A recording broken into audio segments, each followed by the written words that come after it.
college student disappeared. Without a trace, days passed. Silence. Then his body surfaced in the Red River. The deal he made, the secret he carried, led to the Fargo case they never wanted you to hear. Winding cold. Stretch of water that silently cuts across the border between North Dakota and Minnesota. To most, it's just part of the quiet landscape. A river that freezes in the winter, floods in the spring, and gives the town of Fargo its quiet rhythm of life.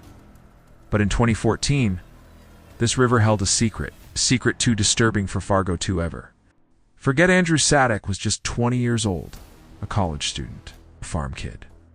The kind of young man you'd expect to find driving a tractor on his family's land. Not tangled in the shadows of undercover operations and law enforcement deals. Yet within months, Andrew would vanish.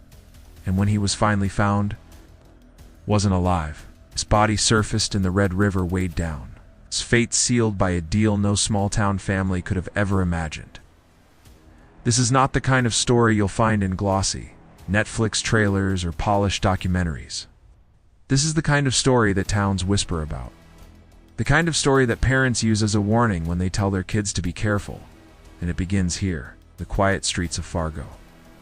But before we continue, don't forget to subscribe and turn on the notification bell so you don't miss more stories of crimes that small towns tried to bury. Fargo, North Dakota.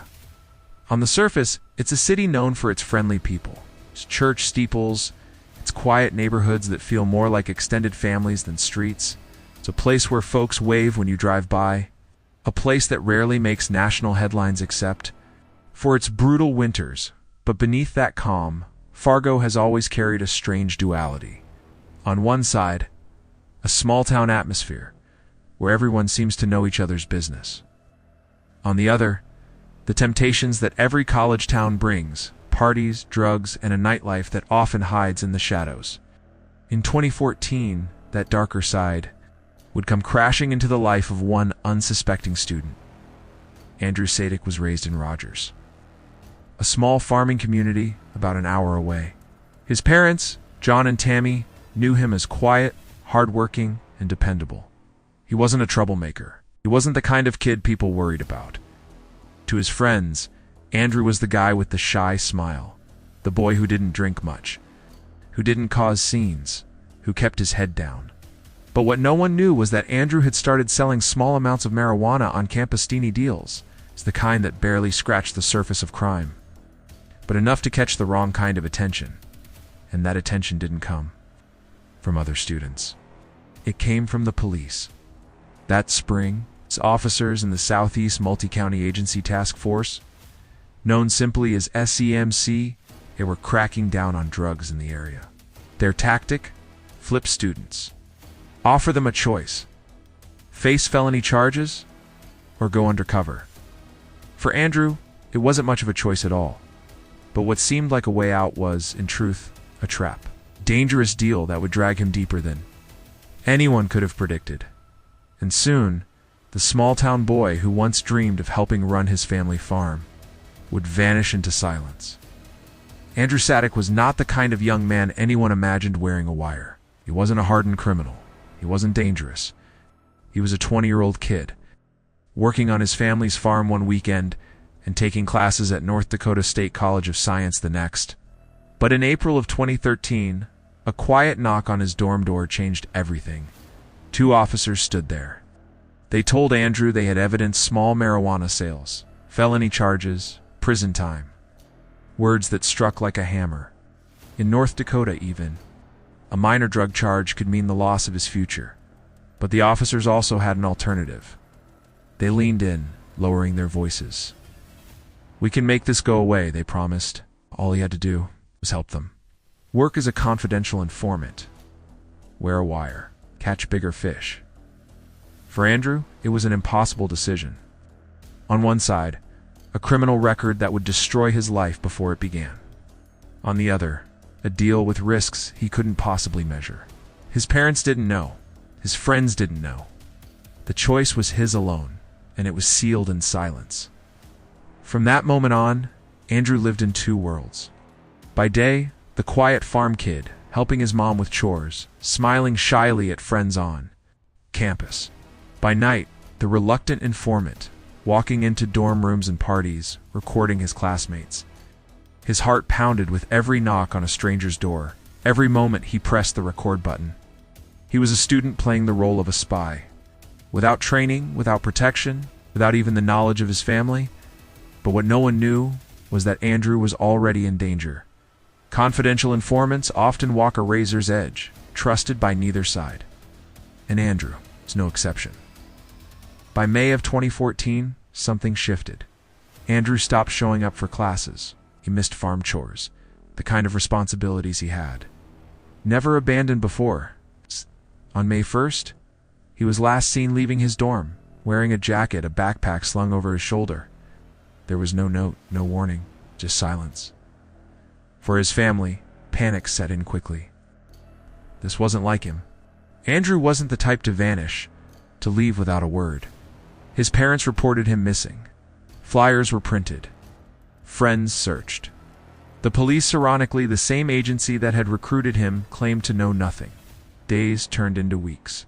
Weeks turned into months. The Red River kept flowing, carrying its secret just below the surface. The town of Fargo whispered. Was he hiding? Did he run? Or had someone silenced him? Then, on June 27, 2014, nearly 2 months after his disappearance, grim discovery shattered the quiet.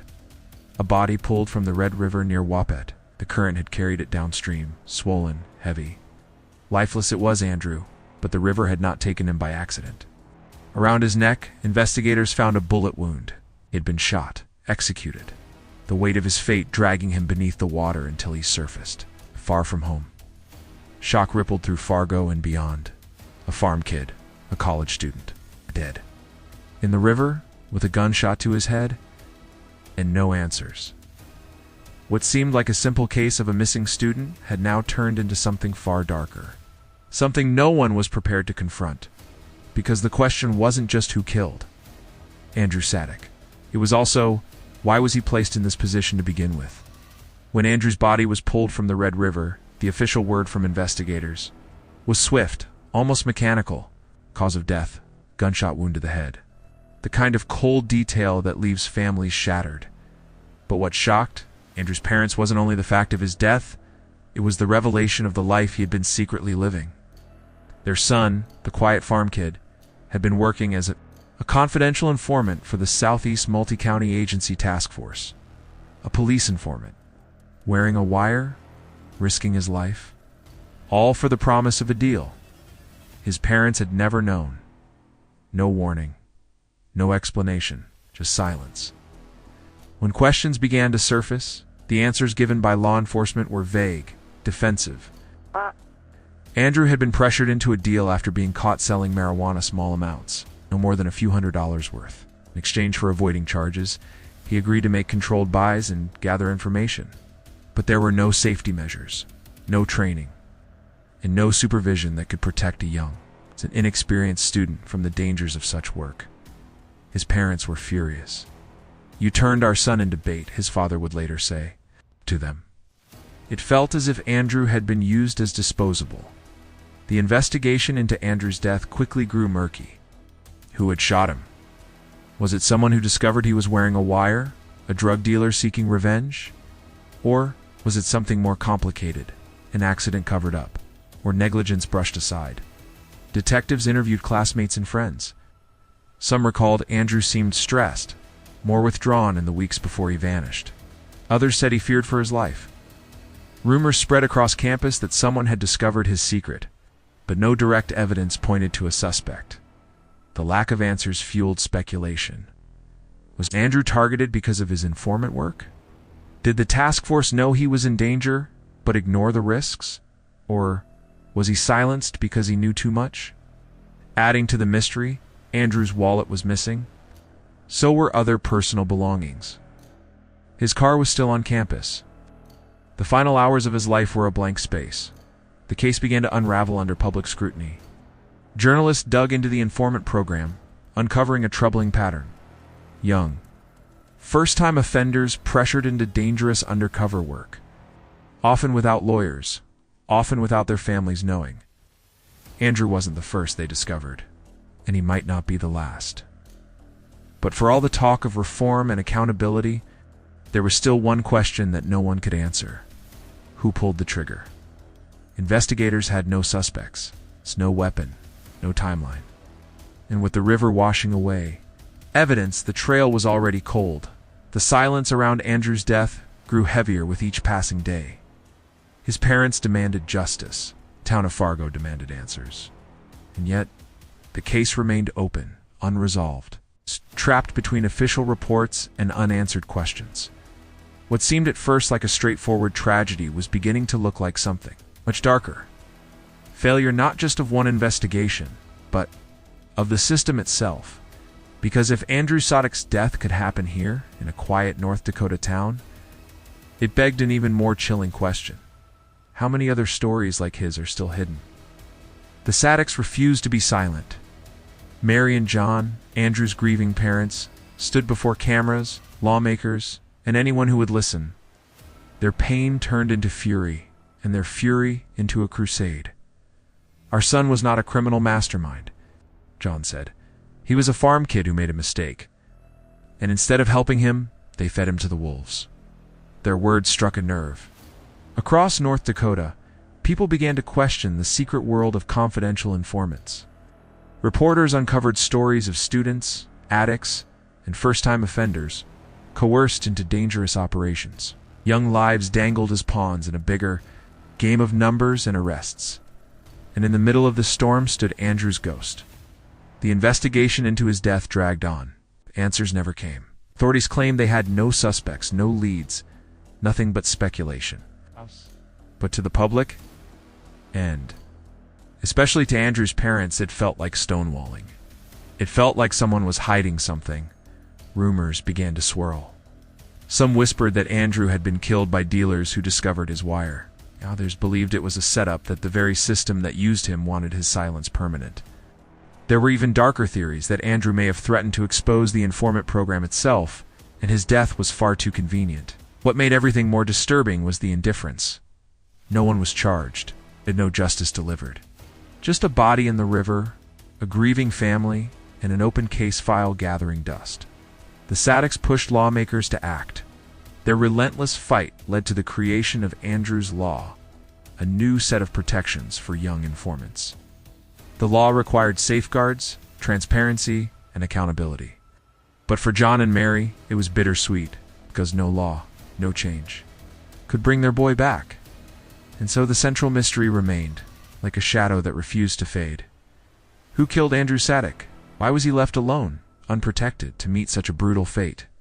And why, even after all the headlines and hearings does, silence still surround his name? It was the kind of story that felt almost scripted. Netflix thriller waiting to be told. But this wasn't fiction. This wasn't entertainment. This was real. A 19-year-old kid went into the river with a bullet in his head. And to this day, no one has been held accountable.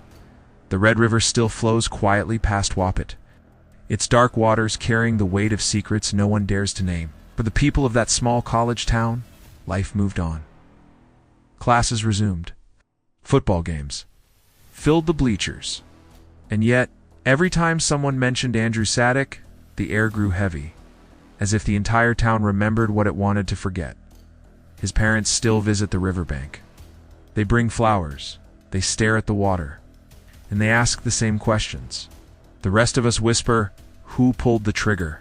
Who silenced Andrew? The case is technically open. But after years of silence, it feels more like a graveyard of files than an active investigation. Detectives moved on. Politicians claimed progress. Laws changed. But the truth never surfaced, and that's what makes the story of Andrew Sadek so haunting. It wasn't just about one boy caught in the wrong deal. It was about a system that preyed on fear, that turned a college freshman into bait, and then left him to die. The town of Wahpeton tries to hold on to its quiet reputation. The smiling streets, the friendly diners, the college parties. But beneath that postcard image lies a scar no one can erase. The kind of scar that reminds us small towns aren't always safe havens. Sometimes they're cages. Sometimes they're traps. And for Andrew Sadek, It was the place that led him to the river, so the question lingers. Like a whisper in the night, was Andrew a victim of ruthless dealers, or of the very people who promised to protect him? We may never know. But one thing is certain, his story forces us to look at the price of silence. The danger of hidden deals, and the shadows that lurk even in the quietest of towns. If you were gripped by this story, don't forget to subscribe and turn on the notification bell. Because here, on Quiet Town Crimes, we reveal the secrets these towns try to bury, one case at a time.